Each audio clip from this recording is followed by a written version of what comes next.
So, unang process mga idol, ganito po siya mga idol. Kailangan po ng baol ay malinis. Kailangan po siya na tanggalan yung lumang masilya. Kung nakamasilya na po ang inyong bangka, so kailangan po natanggalin ninyo yung lumang masilya. At kung idol, yan, Spero reducer. Ito po yung ibabasa mga idol sa mat, sa taas ng mat para yung mat mababasa siya, tapos yung epoxy na nasa ilalim ng baol ay kakapit sa mat, tapos yung epoxy kakapit din sa baol, sa kahoy. Ganun siya mga idol.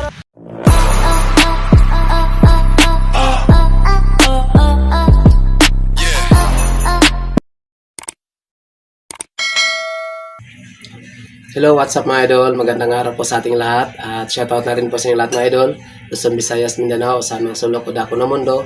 Shoutout sa inyo lahat mga idol at maraming salamat din sa inyong walang sawang suporta at panonood.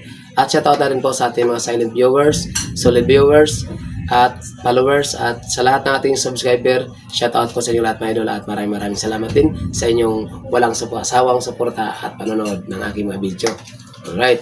So, for today's video mga idol ay ipapakita ko sa inyo mga idol yung pagpapiber ng baol sa bangka. Kasi mayroon po tayong viewers na nagtatanong at kung paano daw yung process, kung ano daw yung mauna sa pagpapiber ng bangka mga idol. Kasi siguro hindi nila napanood yung naunang video natin. Kaya nagtatanong na lang sila sa comment. Nag-comment sila doon na kung paano daw yung kung ano daw yung process, no? Nagtatanong sila kailangan pa bang patuyuin, kung anong una. Maraming mga comments sila mga idol. At meron din tayong viewers mga idol na talagang mini-message pa talaga nila ako sa aking account na nagtatanong sila kung paano daw yung process. Nagsabi sila, idol, pwede ba paturo sa pagpapiber ng bangka, gawa ng mayroon daw silang bangka at gusto nilang gayahin yung ating ginawa. So ako po ay nagpapasalamat, no, sa lahat po na nakagusto sa video natin sa pagpapiber ng bangka. So ako po ay nagpapasalamat sa lahat po na may gusto at talagang hindi ko alam mga idol na mayroon palang may gusto sa binibideo natin kasi marami ding viewers tayo mga idol na nagsasabi na hindi daw maganda yung ginawa natin, palpak daw, hindi daw maganda yun. So ako po ay talaga nagpapasalamat, no, sa mga may gusto at sa nakagusto kasi ito po talaga mga idol, yung video namin mga idol, yung pagpapiber namin sa bangka mga idol ay talagang matagal na po talaga namin yan na nasubukan, no? Ilang taon na namin nasubukan yung mga idol. At mayroon akong isang bangka mga idol na umabot na rin ng 14 years. Ay hanggang ngayon mga idol, andyan pa. Maganda pa naman siya mga idol. Wala pang damage mga idol yung baol. Yung sinasabi nila matutuklap. Wala po mga idol. Hindi po natutupo yun mga idol. So sa video ito mga idol, ipapakita ko sa mga idol kung paano yung process sa pagpapiber ng bangka. So sa may mga gusto, panoorin nyo ang video na to mula umpisa hanggang dulo, tapusin nyo mga idol at parang pwede ninyong gayahin pagkatapos nyo panoorin ang video na to. So pwede ninyong gayahin yung ginawa namin mga idol. Yan. At sa mga sa lahat po na makapanood po sa video na to, ako po ay humihiling din sa inyo na paki-like naman po at pa-share na rin sa video na to para mas marami pang makapanood sa video na to mga idol at pwede po nilang din gayahin yung ating ginawa. So wag na natin tagalan mga idol at samahan nyo na ako at ipapakita ko sa inyo. Tara, let's go! So, unang process mga idol, ganito po siya mga idol. Kailangan po ng baol ay malinis. Kailangan po siya na tanggalan yung lumang masilya. Kung nakamasilya na po ang inyong bangka, so kailangan po natanggalin ninyo yung lumang masilya. At kung bago din ang inyong bangka mga idol, wala pa pong pintura, wala pa pong masilya, mas maganda mga idol. So, mas maganda siyang ipiber na kagad gamit lang yung epoxy at saka mat at saka reducer. So, kailangan siyang malinis mga idol para yung epoxy ay kakabit sa kahoy. Kasi yung epoxy talagang pangkahoy naman talaga siya mga idol. At kung ang baon ninyo mga idol ay kagaya niyan, marami na pong butas, madali lang po yan mga idol. Kung mayroong sa lugar ninyo, kung mayroon pong lalagari ng kahoy, ay mayroon po yung mga pinaglagarian ng kahoy, so hihingi lang po kayo dyan mga idol at lalagyan nyo mga idol. Magtunaw kayo ng epoxy at haluan po ninyo mga idol ng kusot ng kahoy, yung pinaglagarian ng kahoy. Yun po ay maganda mga idol para po yung mga butas na malalaki matakpan siya mga idol. So ganun po muna yung unang process mga idol para para po sa pagpapiber ng bangka. Kasi kung lagyan nyo kaagad ng fiber na marami pang butas, so kuhan siya mga idol, babaon yan mga idol. Hindi siya maganda mga idol ang magiging resulta. So kailangan yung baol ng bangka at kung mayroon mang butas, kailangan muna ng lagyan ng epoxy kasama na ang kusot para madaling matakpan yung mga butas para maganda po yung pagpapiber. So ganun lang mga idol. At pangalawang step, ganito naman po mga idol, panoorin nyo. So ito na po yung pangalawang step mga idol sa pagpapiber mga idol. Panoorin nyo mga idol. Ayan. So kailangan po mga idol na nakagupit kayo ng mat at ang sukat, kailangan po siya na sukat lang din sa baon. Ganun lang siya mga idol. Panoorin nyo mga idol at ipapaliwanag ko. So kailangan din siya mga idol na ang sukat ng paggupit, halimbawa maggupit kayo ng mat mga idol, kailangan siya mga idol ay dito lang siya mga idol. Huwag nyong papalagpasin dito sa parka. Ito mga idol na tinuturo ko mga idol ay ito po yung parka at saka po ito po yung baon ng ating bangka. So kailangan mga idol yung ating gupit na fiber mat, so kailangan nakaganyan lang sa mga idol. Huwag nyong gaganyanin mga idol, huwag nyong aabot ng ganyan yung mat, kasi kung magpapalit kayo ng parka ng inyong bangka, ito mga idol ay masisira ito mga idol, kasi kung mga idol gagamitan nyo ito ng tigib o pait, so masisira ito mga idol. So kailangan halimbawa kung maggupit kayo ng mat, so kailangan siya nakaganon lang siya mga idol. Yan, so gaganon lang siya mga idol, libil lang siya sa ito mga idol, ito po yung pinagdugtungan ng baol at saka parka. So kailangan wag siya talaga lalagpas dito mga idol. So ganoon siya mga idol hanggang dulo mga idol. Yan, at saka kabila din mga idol, ganoon din siya mga idol. Ito yung kabila at saka yung ito rin ang kabila, ganoon siya mga idol. So ganoon lang siya mga idol hanggang matapos. Pagkatapos mula hanggang doon, makapagupit na kayo ng fiber mat. So hanggang dito din mga idol, hanggang ganun mga idol, hanggang dulo. Yan. So mga idol, ito na po yung ating pinanggupit-gupit na mat. Yan, sukat lang po siya ng ating baol sa bangka natin. Ayan sa mga idol. At ito na rin yung iba mga idol. Yan, ayan pa, may isa pa. So hanggang dulo na yan mga idol, hanggang dulo na yan mga idol. Yan. At saka kung magtanong kayo kung ilang patong ang mat, isang ganito lang mga idol, isang single lang na mat ang kailangan. Ganun lang siya mga idol, makapal na rin ito mga idol. Tapos ang unang proseso mga idol, maghalo kayo ng epoxy na malabnaw, ilagay nyo dito sa baon mga idol, at katulad dito, yan. So pagkatapos nyo maghalo ng malabnaw na epoxy, ilagay nyo dito sa baon, at pagkatapos ilagay nyo na kagad yung mat, katulad yan mga idol. Yan, nakaganon na siya mga idol. At may nagtanong kasi sa atin mga idol kung kailangan ba muna daw patuy-tuyuin yung epoxy bago ilagay yung mat. So hindi na po kailangan mga idol. So ganito lang ang sukat mga idol. Itong sukat na ito mga idol, ganun siya kahaba mga idol, lagpas isang dipa. So ang gawin nyo mga idol para kung makita nyo yung video na to, ay papaliwanag ko na rin sa inyo mga idol. So ganito ang gawin nyo mga idol. Pag magupit na kayo ng mat, ganito lang siya kahaba mga idol, ganito lang siya kahaba, lagpas isang dipa lang. Tapos ngayon, halimbawa maghalo na kayo ng epoxy. So ang haluin yung epoxy, kailangan malabnaw. At puro epoxy yan mga idol, huwag nyong haluan ng pintura. So ganun lang muna, labnaw na epoxy, tapos lagay nyo sa baol. At kung anong haba ng mat na inyong ginupit mga idol, katulad nito, ganun lang din muna ang ilalagay nyong epoxy. Lagay nyo epoxy, ganun, lagay nyo epoxy hanggang makarating dun sa pinagputulan ng mat. Pagkatapos ng makalagay na ng epoxy mga idol, ilagay nyo na kagad tong, kung anong haba nito mga idol, ilagay nyo na to kagad mga idol. Yan, pagkatapos mailagay na yung mat, so kailangan nyo na rin mga idol na gamitan ng reducer. So ito mga idol, ipapakita ko rin sa inyo mga idol. So ito na yung gamit mga idol. Pag gusto na ninyong, pag malagay na ninyong mat, epoxy tapos mat. Pagkatapos mat, ito na mga idol. Yan, Spero reducer. Ito po yung ibabasa mga idol sa mat, sa taas ng mat, para yung mat mababasa siya. Tapos yung epoxy na nasa ilalim ng baol ay kakapit sa mat, tapos yung epoxy kakapit din sa baol, sa kahoy. Ganun siya mga idol, no? So sana po sa mga nakapanood po, sana po ay naintindihan nyo yung ating paliwanag. At kung hindi pa kayo nakulangan pa kayo mga idol sa paliwanag ko mga idol, comment na lang din kayo dyan sa baba para may paliwanag ko na rin po sa inyo mga idol. Yun.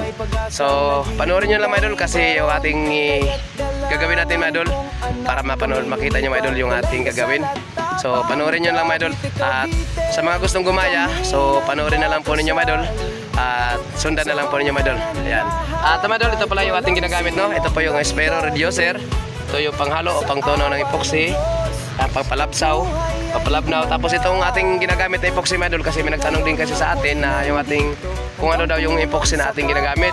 So ang ating ginagamit na epoxy mga idol ay ito po mga idol. Yan. Ito pong ating ginagamit ay Pioneer. Yan po yung ating ginagamit mga idol. So sa nagtatanong doon kung ano daw kuno ang magandang gamitin na epoxy, sa pagkakalam ko mga idol, sa amin, experience ko mga idol, at matagal na rin nga kaming nagaganito. So talagang ginagamit na namin ito mga idol. Maganda din talaga mga idol. Pioneer. Yan.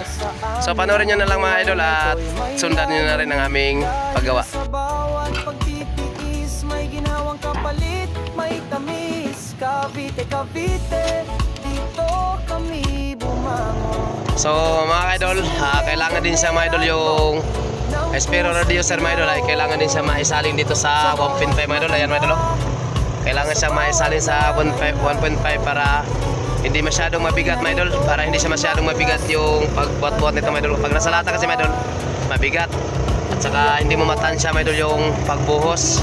So kailangan siya mga idol nakalagay sa 1.5. Ayan, ayan mga idol. So ayun na siya mga idol. Yan. At ganun pa rin mga idol, si Idol Rafael pa rin ang nagpa-fiber ng ating bangka mga idol. Siya pa rin yung ating katuwang. Ayan. So shout out na idol, shout out. Shout out sa lahat ng masugid na taga-suporta ni Boy Malasuli at magsusuporta pa lang. Yun. Sa kita yung parang sa video, tapusin nyo yung video para magkaroon kayo ng ideya kung paano namin ginagawa. Yun.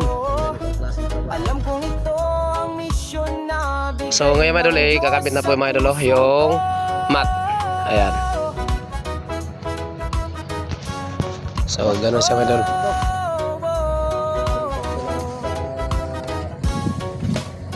ako si Boy Malasugi. Ayan. Ayan. Kung tawagin Ganun siya mga idol. Ganun. mula sa isla ng Peña, ngayon ay Kakapit na yung epoxy sa mat mga idol. Ganun lang siya ang diskarte mga idol. perfecto, pero totoo. So sana po sa mga nakapanood po sa video na to, share nyo mga idol yung ating video mga idol, para po sa mga manonood natin dyan at sa mga gustong gumaya, pwede na rin po nila gayahin yung ating ginawa mga idol. Ayan, sa mga gusto lang pong gumaya at sa mga gusto lang din manood sa video namin, at sa mga hindi mga gustong manood at sa mga hindi din gustong gumaya, so pwede na i-scroll ninyo mga idol. Huwag na ninyo panoorin yan para hindi kayo masaktan. Yun. Ako'y gumagawa ng Gano'n siya mga idol. sa pinitan. Ayun. Sa bawat aninong alon ng pangarap ay tinatahan. Ayan mga idol. At parang hindi na rin kayo magtanong mga idol sa ginagamit naming pangbasa dyan para pampakapit sa mat at saka epoxy. Yan po mga idol ay Spero Reducer. Reducer. Walang branded. Wala ning branded. Brand kasi wala pa. Ganun siya muna mga idol. Di, kamakon lang mo kan? Hindi mo halo ko man po. Makalo siya. Awa ng Diyos, buhay ay gumanda. Ganun na siya mga idol. Para yung tingnan nyo mga idol, yung mat mga idol. At saka yung epoxy na sa ilalim mga idol ay tatagos siya mga idol sa mat mga idol. Ganun siya mga idol. Kaganda. Linilinisan ko lang yun. Ay, basta kamuti mo. Pag-ibig sa sarili kong pamilya, hanggang unti-unti may biyayang dumating. Pagkakataong magbago. Ayan, ganun siya mga idol. Ganun lang yung diskarte mga idol. At kailangan din talaga gumamit ninyo mga idol ng 1.5. Diyan nyo ilagay yung Spero. Yan. Reducer. Diyan nyo ilagay yung reducer para Mas magaan tsaka maluwan. Ha? mas magaan tsaka mas madaling i-spray. Ayun. Sa bawat matanda, sa bawat nangangailangan. So, gano'n lang po mga idol. Sa mga nakapanood po, pa-like naman po at pa-share na rin. At sa mga hindi pa po nakapag-follow dyan, follow na rin mga idol para makapanood pa kayo ng mga ganitong mga video. So, ito na po mga idol, yung ating fiber mat mga idol at epoxy. Yan. Yan po yung ating Yung proseso namin kung paano magpatibay ng baol ng bangka. Yan. Maging liwanag So, ganun siya mga idol. ng iba't ibang mundo.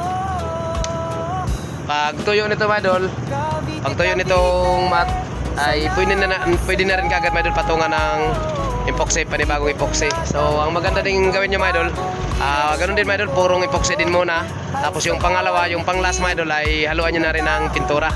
Yun, kung anong pintura ng bangka ninyo, lalo na sa baol, kung anong kulay yung gusto nyo, ayun na rin mga idol yung ihalo nyo mga idol, para kung sakaling gamitan nyo ng steel wool mga idol, kasi dito sa amin steel wool ang aming ginagamit. Kaya kahit pa man ang steel wool ang aming ginagamit mga idol, ay yung kulay ng bangka mga idol, ayun pa rin, hindi siya nagbabago. Yun, kasi nahalo yung epoxy at saka pintura. So, yun. So, ngayon mga idol ay pangalawang dugtong na po yan mga idol. Ayan. Pagkatapos lahiran ng epoxy at patong naman kagad yung mat. Ayan. So, pangalawang dugtong yan mga idol. At hanggang matapos mga idol, ganyan talaga mga idol. Epoxy tapos mat, ganoon siya mga idol. At pagkatapos mga idol na mapuno na mga idol, makabitan na ng mat, ulihan hanggang dulo, pwede na rin siya patungan ng epoxy mga idol na purong-puro at malabnaw. So, panoorin nyo lang din mga idol at ipapakita ko. So, ngayon mga idol ay tapos na pong maikabit yung mat mga idol. Yan. Mula ulihan ng bangka at hanggang unahan ng bangka ay tapos na pong maikabit. At ngayon ang ginagawa ni Idol Rafael ay nagmamasilya po siya ng epoxy patong po sa mat. Ayan. So ganun po yung proseso mga idol. Ayan. So papatungan siya ng epoxy, ipapatong po sa mat. Ayan. At saka mga idol, yung ginamit namin dyan mga idol sa pagpalabnaw ng kaunti sa epoxy para mas maganda siyang ilahid o ipahid sa mat mga idol at medyo malabnaw. So ang ginamit namin dyan mga idol ay ganun pa rin mga idol, spiro reducer pa rin mga idol, para lalabnaw siya ng kaunti para mas magandang ipahid. Yan, katulad yan mga idol. So ganun lang siya mga idol yung proseso. At pagkatapos yan mga idol, papatungan siya uli ng epoxy na may kasama ng pintura. So ipapakita ko rin sa inyo mga idol, panoorin nyo. Let's go. So mga idol, update ko kayo mga idol sa pang last process mga idol. Yan, ito na po yung pang last process mga idol. Epoxy mga idol, hinaluan na namin ng pintura. At saka yung pintura na aming hinalo mga idol, yung kulay orange, kasi kulay orange po dito sa aming lugar. Kasi color coding kami dito mga idol. Yung sa bangka namin ay sa baol ay kulay orange, tapos sa taas mga idol ay kulay puti. Dalawang kulay po yung aming kulay sa bangka namin mga idol. So ito na mga idol, na po yung aming pinato. So ito na po yung last process mga idol sa pagpapiber ng bangka. Yan, so Umangon sa simpleng kamera at vlog, tinig ng puso'y pinaroon. Sa bawat matanda, sa bawat nangangailangan, ako'y narito, boy malasugi, handang lumaban. Hindi ako artista, hindi ako mayaman, pero kayang tumulong sa simpleng paraan. Kwento ng pag-asa. So pagkatapos na mga idol na mapatungan ng epoxy at may kasama ng pintura, ay pwede na rin siya mga idol patungan ng panibagong pintura mga idol at wala ng epoxy. So ganun lang siya mga idol. Yan, pipinturahan na kagad siya mga idol. So ganun lang mga idol. So hanggang dito lang mga idol yung ating video mga idol, at maraming salamat po sa inyo lahat. Sa mga nakapanood po, palike naman po at pa-share na rin. Thank you for watching. God bless. Ingat po kayo dyan lagi. Bye bye.